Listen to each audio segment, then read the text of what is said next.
नगर निगम आयुक्त की अदालत में चल रही संजौली मस्जिद मामले की सुनवाई टल गई है। मामले में अब अगली सुनवाई 19 अप्रैल को की जाएगी। अदालत में आज हिमाचल वक्फ बोर्ड की ओर से जवाब दिया जाना था।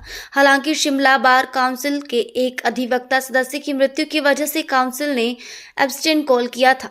इसके चलते अदालत में अधिवक्ता पेश नहीं हो पाए, लिहाजा सुनवाई के लिए अगली तारीख दी गई है।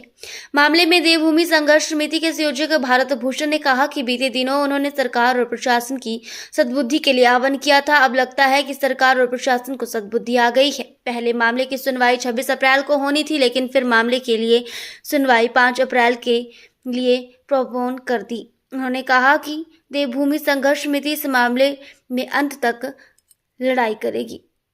अब लंबे वक्त से संजौली मस्जिद मामले में स्थानीय लोगों की पैरवी कर रहे जगत पॉल ने बताया कि एक साथी अधिवक्ता चंद्रशेखर शर्मा की मृत्यु की वजह से वकीलों ने कोर्ट एब्सेंट किया था।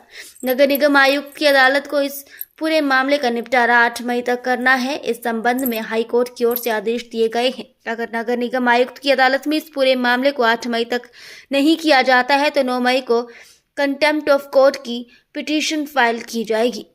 देखिए, हमने कुछ दिन पहले एक पूरे प्रदेश में आह्वान किया था कि हम हिमाचल में प्रत्येक जिला में हवन करेंगे, जिसके तहत शिमला में भी हवन हुआ।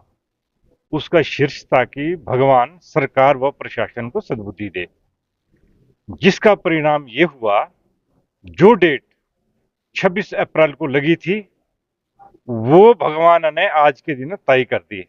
हम भी आए थे कि पता नहीं भगवान ने सद्बुद्धि दे दी हो शासन प्रशासन को। यहाँ आके पता चला कि उसमें और आगे डेट पड़ गई। तो कुछ कोर्ट का भी अपना व्यक्तिगत कारण हो सकता है आज का, परंतु जो ये लड़ाई है, ये लड़ाई हम अंत तक लड़ेंगे और इसमें विजय प्राप्त करेंगे, क्योंकि सरकारी भूमि पर जो अतिक्रमण किया है वो स्पष्ट हो गया। हम सब ने देखा, देश के गृह मंत्री संसद से संजौली मस्जिद का भी उल्लेख किया।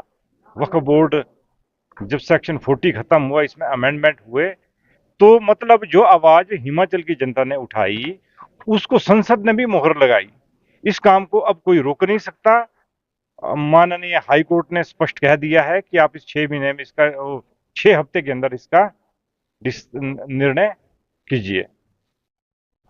और हमारे बीच हमारे अधिवक्ता भी आज जो इस केस की पैरवी कर रहे हैं और इस केस की जो बारीकियां हैं उस पे भी आपसे बात करेंगे। जगत जी, कि ये मैटर पहले 22 मार्च 2025 को कोर्ट में लिस्टेड हुआ था और उसके बाद 26 अप्रैल की डेट इसमें दी गई थी, लेकिन 26 अप्रैल से पहले ही आज इस केस को 5 अप्रैल को लिस्टेड कर दिया गया था।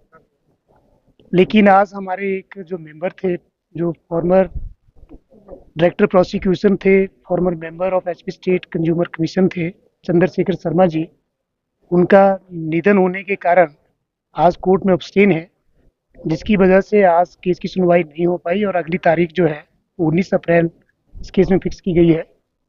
तो हमें उम्मीद है कि 19 अप्रैल को इस केस में जो है पूर्णतः की जो प्रोसीडिंग है वो कंक्लूड हो जाएगी, क्योंकि प्रीडिंग्स ऑलरेडी कंप्लीट है। और जैसा कि अभी भूषण जी ने बताया कि हाई कोर्ट की तरफ से जो 6 हफ्ते का समय जो दिया गया है 28 मार्च को, वो 8 मई को ख़त्म हो जाता है। और अगर 8 मई तक इस केस का फैसला नहीं आता है तो 9 मई को contempt of court commissioner MC के खिलाफ हाई कोर्ट में शुरू कर दिया जाएगा।